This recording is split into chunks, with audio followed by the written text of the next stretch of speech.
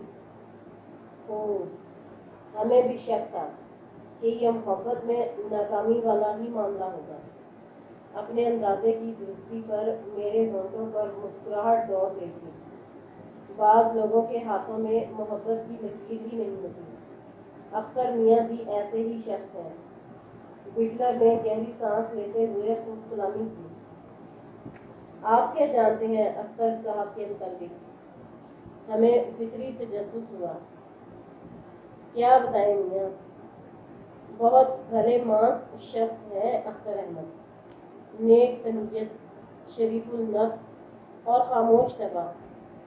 بھری دنیا میں بالکل اکیلے ہیں۔ والدین بچپن میں ایک حادثے میں جدا ہو گئے، لیکن اتنے دکھوں نے اختر میاں کا دل اداس کر دیا۔ ایسے شخص کا ساتھ ٹھکرا کر صوفیہ بی بی پچھتائیں گی۔ یہ تو ان کا دامن محبتوں سے بھر دیتے۔ ایسے پرخلوص، نیک دل اور بے ریا آدمی اب کہاں پائے جاتے ہیں؟ کون؟ صوفیہ بی بی؟ ہم نے بٹلر کی بات تیزی سے کاٹی۔ وہ جواباً ہماری لا علمی پر تنزیہ سے انداز میں مسکرائے۔ صوفیہ بی بی جو اپنے ببلو میاں کو ریاضی پڑھاتی ہیں، اختر میاں کی کزن ہے۔ اختر میاں انہی کے ہاں پل بڑھ کر جوان ہوئے۔ بیچارے کب سے صوفیہ بی بی کی خاموش محبت سینے میں چھپائے اظہار کے لیے مناسب وقت کا انتظار کرتے رہے، اور کوئی دوسرا موقع سے فائدہ اٹھا گیا۔ بٹلر عبدالکریم کا لہجہ طنز اور تلخی سے بھرپور تھا۔ ہم قصوروار نہ ہوتے ہوئے بھی چور سے بن گئے۔ کہیں آپ کا اشارہ سیفی کی جانب تو نہیں؟ ہم نے دبے دبے ہمارا مذاق اڑایا تھا۔ ہم نے تو مس صوفیہ کو غور سے دیکھا ہے، لیکن شاید آپ نے زہرہ جبیں کو نہیں دیکھا۔ آپ انہیں دیکھتے تو پتہ چلتا کہ حسن کس چڑیا کا نام ہے، اور واقعی حسین شخصیت کہلانے کا مستحق ہے۔ کون زہرہ جبیں؟ سیفی کے کان یک دم کھڑے ہوئے تھے۔ زہرہ جبیں سولت پھپھو کی نند کی صاحبزادی۔ لیکن آپ کو وہ کہاں یاد ہوگی؟ آپ نے تو شاید انہیں ایک آدھ بار بچپن میں ہی دیکھا ہوگا۔ تو تم نے کب اور کہاں دیکھ لیا؟ سیفی نے تیزی سے میری بات کاٹی۔ ہم آپ کو بتانا بھول گئے تھے، زہرہ جبیں آج کل اپنی والدہ کے ساتھ ہمارے گھر رہنے آئی ہوئی ہیں۔ جس روز آپ یہاں پہنچے تھے اس سے اگلے دن ہی تو وہ پہنچی تھی۔ ہم ہی انہیں اسٹیشن سے لے کر آئے تھے۔ خوبصورتی، نزاکت اور نفاست ختم ہے زہرہ جبیں پر۔ ہم تو انہیں دیکھ کر اتنے معروف ہو گئے کہ مخاطب کرنے کی جرأت ہی نہ کر سکے، ورنہ طبیعت تو بہت ہنسمکھ پائی ہے انہوں نے۔ چند گھنٹوں میں ہی سب گھر والوں کو اپنا گرویدہ بنا لیا تھا۔ تم سے گاؤلی اور چغل شخص نے ان سے مخاطب ہو کر کرنا بھی کیا تھا؟ سیفی نے ہمارا تمسخر اڑایا، لیکن ہم نے قطعاً برا نہ مانا۔ البتہ ان کی والدہ ہمارے ساتھ بہت شفقت سے پیش آئی۔ امی جان سے ہماری فرما برداری کی خوب تعریف کی۔ ہم 2-3 بار انہیں اور زہرہ جبیں کو لے کر بازار گئے تھے۔ کسی شادی کے لیے خریداری کرنا تھی انہیں، اور آپ کو تو پتہ ہے گھر میں کوئی فارغ کہاں۔ ڈرائیونگ کے فرائض ہمیں ہی انجام دینا پڑتا تھے۔ تم شکل سے لگتے بھی تو ڈرائیور ہی ہو۔ سیفی جانے کیوں اتنا چڑ گئے تھے۔ اچھا چھوڑیے اس ذکر کو، آپ یہ بتائیے کہ مس صوفیہ سے آج کی نشست میں کیا باتیں ہوئی؟ ببلو تو تھوڑی دیر میں پڑھ کر آ گئے تھے۔ آپ مس صوفیہ کے ساتھ بہت دیر تک بیٹھے رہے، ان کے بلند قہقہوں کی گونج یہاں تک سنائی دے رہی ہے۔ یقیناً کوئی دلچسپ موضوع چھیڑا ہوگا آپ نے۔ ہم نے زیر لب مسکراتے ہوئے انہیں مخاطب کیا۔ ہاں، پتہ نہیں کیا بات تھی۔ ویسے صوفیہ واقعی قہقہے بہت بلند لگاتی ہے۔ ہم بھی ان کے قہقہوں سے بدمزہ ہو رہے تھے، لیکن مروت کے مارے ٹوک نہ سکے۔ نہ صرف قہقہے بلند لگاتی ہیں بلکہ ہمیں تو ان کی آواز بھی بہت چبھتی ہے۔ عجیب سی سرشتگی ہے ان کی آواز میں۔ ہم اسی لیے تو آپ کی محفل میں مخل نہیں ہوتے۔ سماعت کو ایسی کراری آواز ناگوار گزرتی ہے۔ ایک زہرہ جبیں ہے، کیا نغمگی پائی جاتی ہے ان کی آواز میں۔ ہمیں پھر زہرہ جبیں کی یاد ستائی تھی۔ اچھا تم یہ بتاؤ، رات کے کھانے کے لیے خانسامہ کو کیا ہدایت دی ہے؟ ہمیں بہت بھوک لگی ہے۔ سیفی نے ایک دم موضوع بدلا۔ ہم نے بھی فی الحال تھوڑے کو پہنچ جانا اور سیفی کی بات کا جواب دینے لگے۔ سیفی کی فطرت کا ہمیں بخوبی اندازہ تھا۔ انہوں نے بہت ہرجائی طبیعت پائی تھی اور ہمیں ان کی اسی فطرت کا فائدہ اٹھانا تھا۔ اگلے 2 دن تک ہم گاہے بگاہے زہرہ جبیں کا ذکر کر کے ان کے آتش شوق کو بھڑکاتے رہے اور اب ان کی مس صوفیہ سے دلچسپی کم ہوتے ہوتے نہ ہونے کے برابر رہ گئی۔ لیکن اب مسئلہ یہ تھا کہ وہ کمبل چھوڑنا چاہتے تھے مگر کمبل انہیں چھوڑنے پر تیار نہ تھا۔ انہوں نے کبھی مس صوفیہ کی زلفوں کی تعریف کی تھی اور اب مس صوفیہ انہیں عمر بھر کے لیے اپنی زلفوں کا اسیر بنانا چاہتی تھی۔ چند وعدے جو سیفی انجانے میں ان سے کر بیٹھے تھے اب ان کی جان کا عذاب بن گئے تھے۔ سیفی کی سمجھ میں نہ آ رہا تھا کہ صوفیہ سے جان کیسے چھڑائے۔ اوپر سے ہم وقتاً فوقتاً انہیں اپنی واپسی کا مرثدہ سناتے رہے۔ ہمارا یہاں بالکل جی نہیں لگ رہا۔ ہم آج شام کی ٹرین سے واپس جا رہے ہیں۔ اور یہ سنتے ہی سیفی کے چہرے پر ہوائیاں اڑنے لگیں۔ وہ ہرگز نہ چاہتے تھے کہ ہم اکیلے گھر واپس جا کر زہرہ جبیں یا ان کی والدہ کو متاثر کریں۔ البتہ اپنی شخصیت پر انہیں خاصا ظلم تھا کہ ان کی موجودگی میں وہاں ہماری دال نہیں جلے گی۔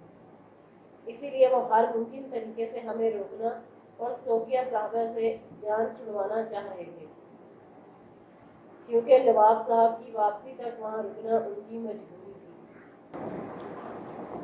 اس ساری صورتحال کا نتیجہ ان پر طاری شدید ترین جھنجھلاہٹ کی صورت میں نکل رہا تھا اور ہم تھے کہ ساری صورتحال سے خوب لطف اٹھا رہے تھے۔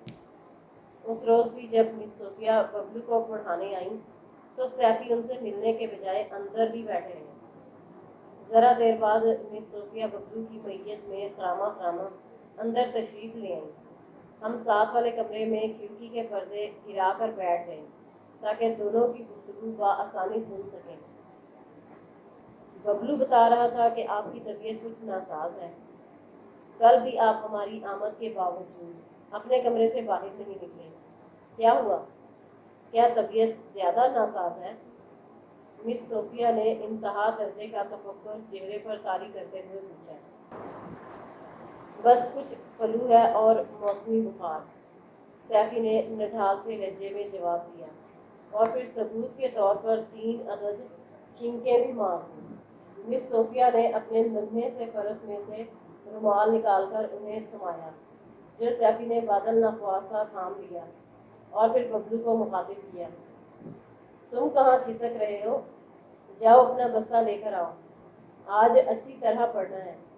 ہم فی الحال دوسرے کمرے میں جا کر آرام کر رہے ہیں۔ رات کو تمہارا ٹیسٹ لیں گے۔ آج اتوار ہے سفیان بھائی، مس صوفیہ صرف آپ کا حال پوچھنے آئی ہے۔ ببلو نے انہیں آگاہ کیا اور مزے سے رفو چکر ہو گئے۔ سیفی انہیں پیچھے سے پکارتے ہی رہ گئے۔ مس صوفیہ انہیں شکوہ گناہ نگاہوں سے گھورنے لگی اور وہ اس گھورنے میں حق بجانب بھی تھی کہ پچھلے 3 دنوں سے سیفی ان سے کنی کترا رہے تھے۔ سیفی کو ان کی نگاہوں کا احساس ہوا تو کچھ شرمندہ سے ہو گئے۔ دیکھیں کیا نالائق لڑکا ہے، فوراً 9-11 ہو گئے۔ انہوں نے کسیانی ہنسی ہنستے ہوئے صوفیہ کو مخاطب کیا۔ وہ اب بھی خاموشی سے انہیں تکیے ہوئے۔ ویسے یہ 9-11 ہی کیوں ہوتے ہیں؟ کبھی یہ سننے میں کیوں نہیں آیا کہ 8 4 11 ہو گیا؟ ان کی خاموشی سے خائف ہو کر سیافی نے بلا وجہ کا نقطہ اٹھایا، کیونکہ 8 4 11 نہیں ہوتے۔ وہ اپنی ننھی سی ناک سکوڑ کر نفوس سے بولی، اوہ سوری، میرا حساب کچھ کمزور ہے۔ ذرا دیر بعد سیفی کی سمجھ میں اپنا ہی جملہ آیا تو مزید شرمندہ ہو گئے، اور حساب میری کمزوری ہے، وہ کچھ خفگی جتاتے ہوئے بولی۔ یعنی آپ کی اور ہماری شادی نہیں ہو سکتی؟ سیفی سے اندرونی خوشی چھپائے نہ چلی۔ دیکھیے، ہونے کو تو ہماری بات چیت بھی نہیں ہو سکتی، مگر ہو رہی ہے۔ یعنی سیفی نے ناک پر پھسلتی اینک کو اپنی جگہ پر جما کر تجاہل عارفانہ اختیار کیا۔ یعنی یہ کہ آپ پہلی فرصت میں اپنے والد صاحب کو یہاں لے کر آئیں اور میرے والد صاحب کے پاس بھیجیں۔ مس صوفیہ نے بھی اب صاف صاف بات کرنے کی ٹھانی تھی۔ سیفی ان سے اتنی دو ٹوک بات کی توقع نہیں کر رہے تھے، اس لیے بوکھلا کر رہ گئے۔ دیکھیں مس صوفیہ، ہم نے دنیا جہان کے معاملات ڈسکس کر لیے، لیکن کچھ اہم باتیں ایسی ہیں جو میں آپ کو ابھی تک نہیں بتا پایا ہوں، اور مجھے لگتا ہے کہ اب میری کسی مذاق میں کی گئی بات کو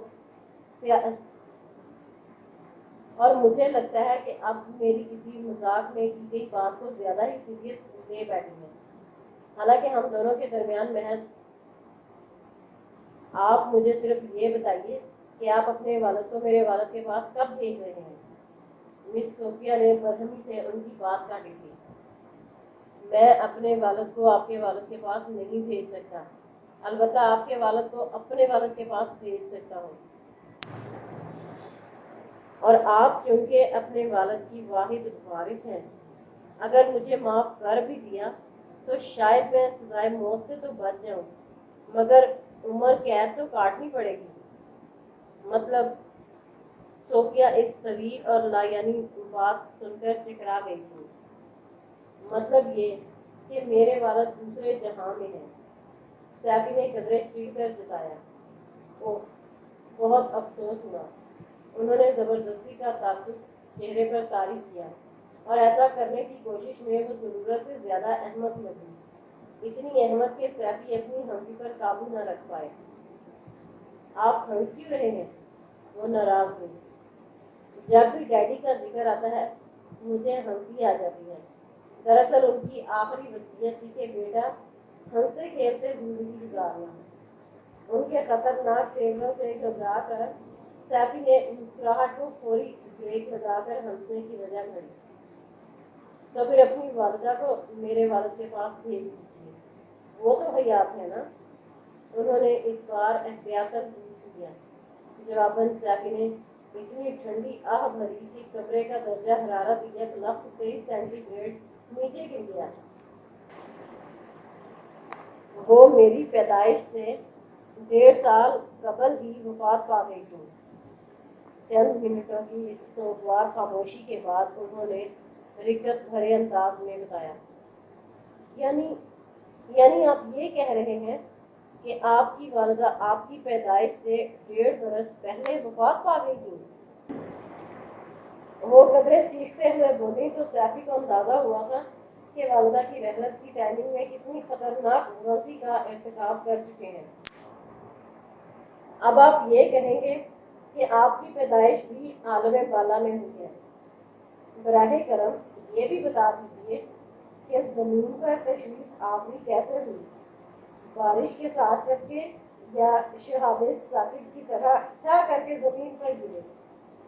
وہ اس قدر غصے میں تھیں کہ سیفی کو ان کے چہرے کے آس پاس باقاعدہ چنگاریاں پھوٹتی ہوئی نظر آئیں۔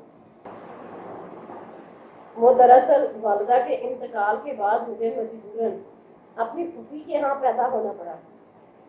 بہت پہلے کسی مزاح نگار کا لکھا ہوا فقرہ انہیں بروقت یاد آیا تھا۔ آپ کیا اور پھول ہانک رہے ہیں؟ مس صوفیہ کا غصہ اب جھنجھلاہٹ میں بدل رہا تھا۔ دراصل میری پھوپھی کے 7 بیٹے ہیں، سب سے آخری والا میں ہوں۔ انہوں نے اپنے بھائی یعنی میرے والد کی بے رونق زندگی کا خیال کر کے مجھے ان کی گود میں ڈال دیا۔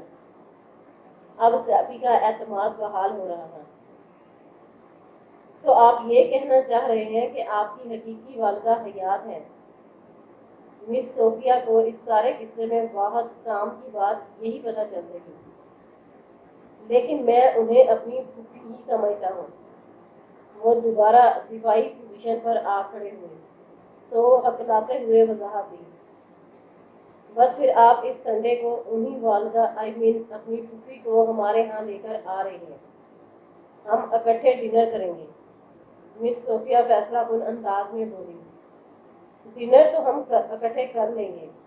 سیفی کو ان کا خانسامہ یاد آیا تو فوراً سر ہلا دیا، لیکن میری پھوپھی آپ کے ہاں آ کر وہ والی بات ہرگز نہیں کریں گی، یہ میں آپ کو پیشگی بتا رہا ہوں۔ کون سی والی بات؟ مس صوفیہ نے ابرو چڑھائے۔ آپ کی اور ہماری شادی والی بات۔ آخر کیوں؟ وہ چیخ پڑی۔ سیفی تصور میں ان کے ہاتھ اپنی گردن سے چند انچ کے فاصلے پر دیکھ سکتے تھے، کیونکہ وہ میری شادی اپنی بیٹی سے کرنا چاہتی ہیں۔ وہ اپنی نشست سے اٹھتے ہوئے ہکلائے، آپ کی شادی اپنی بیٹی سے؟ ان کی بیٹی آپ کی بہن ہوئی؟ وہ چبا چبا کر بولی، نہیں، آپ غلط سمجھی، دراصل ان کی اپنی کوئی بیٹی نہیں، انہوں نے بیٹی کی کمی پوری کرنے کے لیے اپنے دیور کی بیٹی گود لی ہوئی ہے۔ سیفی کا ذہن بہت تیزی سے چل رہا تھا۔ آخر آپ کے خاندان میں اتنے بچے گود کیوں لیے جاتے ہیں؟ وہ جھنجھلائی، کیونکہ وہ گود سے اترتے ہی شرارتیں شروع کر دیتے ہیں۔ سیفی نے پھر انٹ شنٹ بکا، اوفو، آپ کی باتیں سن کر میں پاگل ہو گئی ہوں۔ وہ بولائی، سوری، میں ایک پاگل سے شادی نہیں کر سکتا۔ سیفی نے کہتے کے ساتھ ہی بھاگ لینا مناسب سمجھا اور مس صوفیہ ناقابل یقین نگاہوں سے کمرے کے ہلتے ہوئے پردے کو دیکھتی رہی، پھر انتہائی تھکے تھکے انداز میں اٹھی اور خاموشی سے اٹھ کر چل پڑی۔ اسی لمحے آخری افسر بھی پیانو کی کلاس لے کر باہر نکلے تھے۔ ہم کمرے کی کھڑکی میں کھڑے ہو کر دونوں کو جاتا دیکھتے رہے۔ چند قدم کا فاصلہ طے کر کے افسر صوفیہ کے ہم قدم ہو گئے تھے۔ چند مزید قدم طے کرنے کے بعد انہوں نے اپنا رومال صوفیہ کو پیش کیا تھا، شاید وہ رو رہی تھی، اور اس سے پیشتر وہ اگلے مرحلے میں اپنا کندھا بھی انہیں پیش کرتے۔ ہم نے کھڑکی کے پٹ بند کر دیے۔ اگلے دن نواب صاحب کی واپسی متوقع تھی، لیکن ہم ان کا انتظار کیے بغیر اپنے شہر روانہ ہو گئے۔ گھر پہنچنے کی بے تابی ہم سے بھی زیادہ سیفی کو تھی۔ وہ جلد از جلد زہرہ جبی سے مل کر ہمارے بیان کی صداقت کو پرکھنا چاہ رہے تھے، اور جب سیفی نے زہرہ جبی کو دیکھا تو دیکھتے ہی رہ گئے۔ وہ بلا شبہ بلا کی حسین تھی۔ سیفی کے مطابق ہم نے ان کا رویہ کھینچنے میں مبالغے کے بجائے کثر نفسی سے کام لیا تھا۔ سیفی ان پر دل و جان سے فدا ہو گئے تھے۔ زہرہ جبی اور ان کی والدہ کی شاپنگ کا سلسلہ ہمارے جانے کے بعد ٹھپ پڑا تھا، اور سچ تو یہ تھا کہ اس جبری ڈرائیونگ کے باعث ہی ہم سیفی کے پیچھے نواب صاحب کی جاگیر کو بھاگے تھے۔ لیکن اب ہماری واپسی پر گھر کے بڑوں نے دوبارہ ڈرائیونگ کی ذمہ داری ہمیں سونپنا چاہیے، جو سیفی نے ازراہ ہمدردی اپنے سر لے لی۔ اگلے دن صبح سے شام تک سیفی انہیں شاپنگ کروانے میں ہلکان ہوتے رہے۔ شام کو وہ گھر لوٹے تو چہرہ لال بھگوکا ہو رہا تھا۔ ہم نے انہیں دور سے دیکھا اور رفو چکر ہو گئے۔ وہ یقیناً ہماری گردن مروڑنے کے لیے ہماری تلاش میں تھے۔ شاید انہیں پتہ چل گیا تھا کہ یہ دھڑا دھڑ شاپنگ زہرہ جبی کی شادی خانہ آبادی کے سلسلے میں ہی کی جا رہی ہے۔ اگرچہ بعد میں ہم نے انہیں یقین دلانے کی بہت کوشش کی کہ ہم اس بات سے بالکل لا علم تھے، لیکن سیفی ہمارے بارے میں ایک عرصے تک مشکوک ہی رہے۔ زہرہ جبی اور ان کی والدہ اپنے آبائی شہر سدھار گئی تھی۔ ہم بھی اپنے ساری غیر سنجیدگی ترک کر کے سنجیدگی سے نوکری تلاش کرنے لگے۔ وہ بیٹھے بیٹھے کھو سے جاتے، ہم ان کی طبی کیفیت سمجھ سکتے تھے۔ ان کے ساتھ نہ خدا ہی ملا نہ وصال صنم والا معاملہ درپیش تھا۔ ہر دفعہ حسیناؤں سے جی بھرنے پر وہ انہیں چکمہ دے کر جان چھڑاتے تھے۔ اس دفعہ چکمہ دیتے دیتے وہ میرے دیے گئے چکمے کا شکار ہوتے تھے۔ اور ایک شام جب ایک جگہ انٹرویو دے کر ہم گھر لوٹے تو سیفی اپنے کمرے کی بتیاں گل کیے دروازہ بھیڑے بیٹھے تھے۔ گھر والوں نے بتایا کہ ڈاکیا تو ایک چٹھی دے گیا ہے، جب سے سیفی کمرے میں ہی بند ہے۔